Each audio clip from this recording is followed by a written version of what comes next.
Assalamualaikum warahmatullahi wabarakatuh. Ketemu lagi dengan Ibu dalam pembelajaran sejarah Indonesia. Kali ini kita akan membahas tentang materi KD 3.6, materi kelas 11, yaitu yang berbunyi menganalisis peristiwa dan tokoh-tokoh di sekitar proklamasi. Baiklah anak ibu sekalian, topik yang akan ibu sajikan kali ini adalah peristiwa sekitar proklamasi. Dalam membahas peristiwa sekitar proklamasi, ibu akan membagi atas 4 hal. Yang pertama, kita akan lihat bagaimana Jepang mengalami kekalahan atau akhir dari masa pendudukan Jepang di Indonesia. Yang kedua, kita akan melihat bagaimana peristiwa Rengas Dengklok terjadi yang merupakan perbedaan pendapat kalangan muda dengan kalangan tua yang akan nantinya memicu proklamasi kemerdekaan Indonesia segera dilaksanakan. Dan yang ketiga, pelaksanaan perumusan teks proklamasi. Dan yang keempat adalah berkumandangnya proklamasi 17 Agustus 1945. Baiklah, selanjutnya kita dengar penjelasan selengkapnya. Assalamualaikum warahmatullahi wabarakatuh. Baiklah anak ibu semua, kita mulai saja topik kita mengenai peristiwa proklamasi. Peristiwa proklamasi yang akan ibu jelaskan mengenai KD 3.6 menganalisis peristiwa dan tokoh-tokoh sekitar proklamasi. Kita ambil bahagian indikator pertama, peristiwa sekitar proklamasi. Baiklah, seperti terlihat pada skema, peristiwa sekitar proklamasi akan kita bahas dalam 4 sesi. Yang pertama, akhir dari pendudukan Jepang. Yang kedua, peristiwa Rengas Dengklok. Yang ketiga, perumusan teks proklamasi. Yang keempat, berkumandangnya proklamasi. Anak-anak ibu semua, kita mulai sesi pertama, akhir dari pendudukan Jepang. Awal tahun 1944, kedudukan Jepang pada Perang Pasifik atau Perang Dunia II mulai melemah. Kelemahan Jepanglah yang membuat Jepang mengubah siasatnya dalam pemerintahan di Indonesia, di mana Jepang berupaya membujuk bangsa Indonesia untuk mau bekerja sama. Oleh karena itu, dalam sidang Teiko Ginkai, Parlemen Jepang di Tokyo, pada tanggal 7 September 1944, Perdana Menteri Kuniaki Koiso berjanji akan memberikan kemerdekaan kepada Indonesia di kemudian hari. Bagaimana jadinya? Ternyata Jepang menyerah tanpa syarat kepada sekutu tanggal 14 Agustus 1945. Adapun kekalahan ini adalah akibat dari dijatuhkannya bom oleh pasukan sekutu. Tanggal 6 Agustus 1945, bom pertama dijatuhkan di kota Hiroshima. Jepang masih bertahan, akhirnya sekutu menjatuhkan bom yang kedua pada tanggal 9 Agustus 1945 di kota Nagasaki.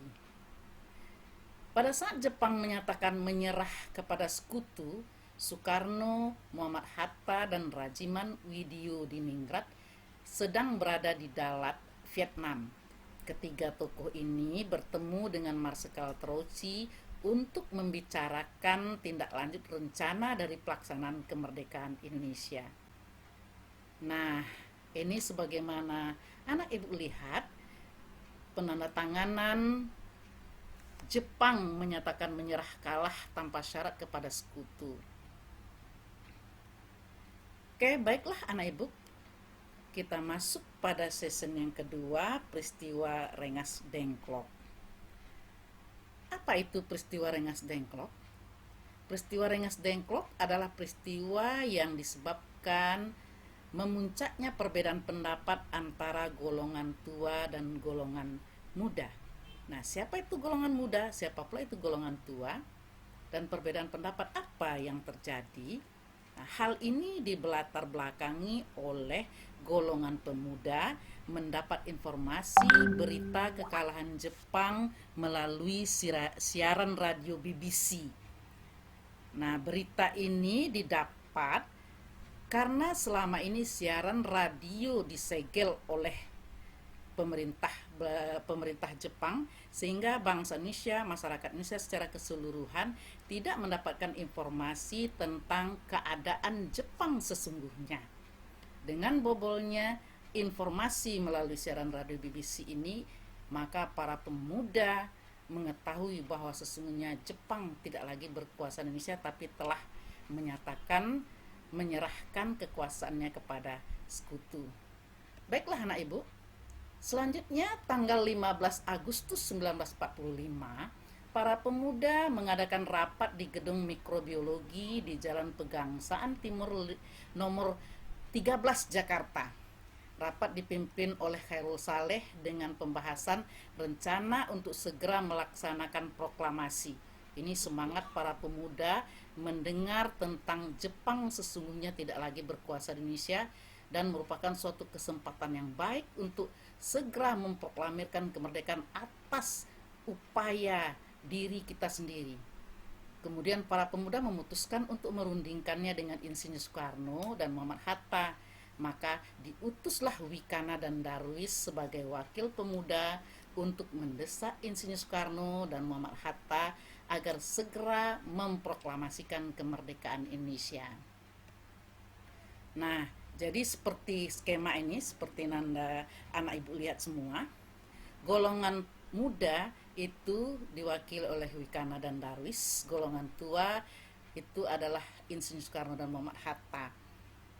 Antara golongan muda dengan golongan tua terjadi pertikaian di mana keduanya saling sikukuh pada pendirian. Golongan muda menginginkan proklamasi segera dilaksanakan karena merupakan kesempatan baik di mana Jepang sudah menyerah kalah, sementara sekutu belum mengambil alih kekuasaannya dari tangan Jepang.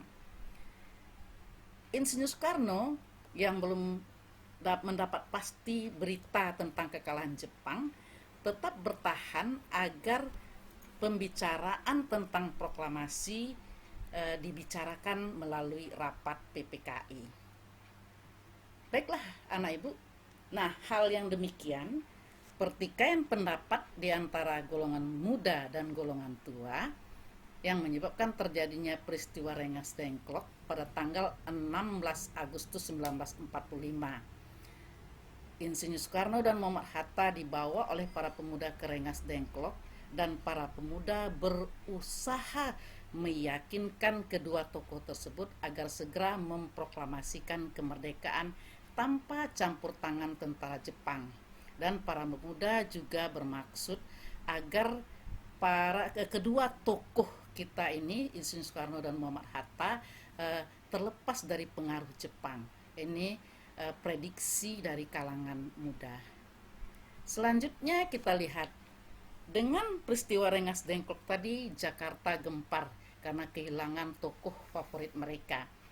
Akhirnya para pemuda yang diwakili oleh Wikana dan dari golongan tua Ahmad Subarjo mengadakan rapat yang menghasilkan kesepakatan akan mengadakan proklamasi paling lambat tanggal 17 Agustus 1945 jam 12 WIB, berarti esok harinya, dari tanggal 16.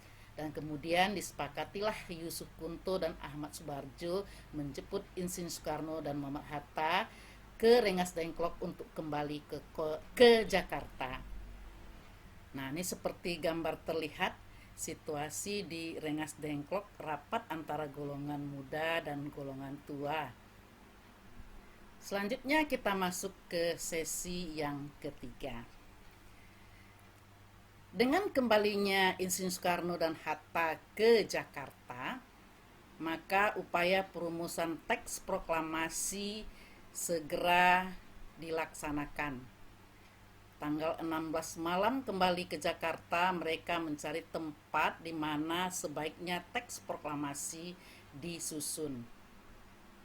Ternyata Laksamana Meda, salah seorang dari angkatan dari militernya Jepang, angkatan militer angkatan laut Jepang itu bersedia rumahnya dipakai sebagai tempat perumusan teks dan menjamin keamanan para tokoh-tokoh kita menyusun teks dari penjagaan tentara-tentara Jepang yang menjaga status quo atau kekosongan pemerintahan sebelum diambil alih oleh sekutu dari tangan Jepang.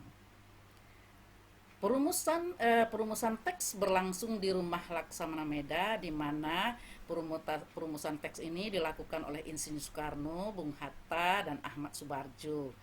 Di dalam penyusunan naskah proklamasi tersebut disaksikan oleh Sayuti Melik, Soekarni, PM Diah, dan Sudiro.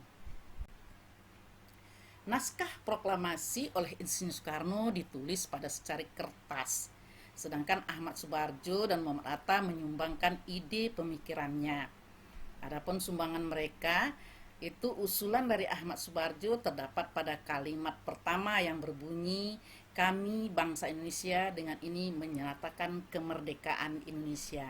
Sedangkan Muhammad Hatta usulannya terdapat pada kalimat yang kedua berbunyi, "Hal-hal yang mengenai pemindahan kekuasaan dan lain-lain akan diselenggarakan dengan cara yang seksama dan dalam tempo yang sesingkat-singkatnya." Nah, ini seperti nanda anak-anak ibu lihat, teks proklamasi tulisan tangan Soekarno dan teks proklamasi yang diketik oleh Sayuti Melik. Baik, selanjutnya kita masuk kepada sesi yang keempat, berkumandangnya proklamasi. Penyusunan teks telah dilakukan dan akhirnya disepakatilah teks tersebut akan dikumandangkan esok harinya pada tanggal 17 Agustus 1945. Tempat pembacaan proklamasi diusulkan oleh Soekarno di lapangan Ikada, tetapi ditolak Insinyur Soekarno karena takut terjadi bentrokan antara rakyat dengan pihak militer Jepang yang bertugas mengawasi lapangan Ikada, itu mengawasi dalam rangka menjaga status quo. Maka disepakatilah upacara proklamasi kemerdekaan Indonesia dilaksanakan di Jalan Pegangsaan Timur nomor 56 Jakarta, yaitu tempat kediaman Insinyur Soekarno. Adapun tepat pada tanggal 17 Agustus 1945 tersebut itu jatuh pada hari Jumat.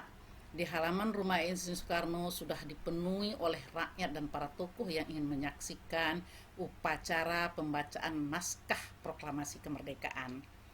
Dapat kita lihat beberapa tokoh yang hadir saat itu adalah A.A. Maramis, Mr. Latuhar Hari, Dr. Buntaran Martoatmojo, Anwar Cokro Aminoto, Harsono Cokro Aminoto, Abi Kusno Cokro Suyoso, Oto Iskandar Dinata, Ki Hajar Dewantara, Samratulangi, KH Mas Mansur, Dr. Muardi, Suwiryo, AG Pringgodikdo, dan Sayuti Melik, serta masyarakat yang sudah berkumpul sekitar halaman rumah Insinyur Soekarno. Barulah kemudian pukul 9.55 WIB, Dr. Andes Muhammad Hatta datang dan akhirnya tepat jam 10 WIB acara pembacaan naskah proklamasi dimulai. Setelah pembacaan teks proklamasi didengarkan secara hikmah, didengarkan dengan penuh semangat oleh seluruh yang hadir, dilanjutkan dengan pengibaran bendera merah putih oleh S. Suhud dan Latif Hendra Ningrat, yang secara spontan hadirin yang menyaksikan menyanyikan lagu Indonesia Raya. Demikian hikmahnya pembacaan teks proklamasi sehingga berkumandanglah proklamasi kemerdekaan Indonesia. Demikianlah penyajian materi kali ini tentang topik peristiwa sekitar proklamasi. Ibu berharap Ananda semua dapat mengerti dan paham tentang penjelasannya. Baiklah, Ibu akhiri saja dengan Assalamualaikum warahmatullahi wabarakatuh.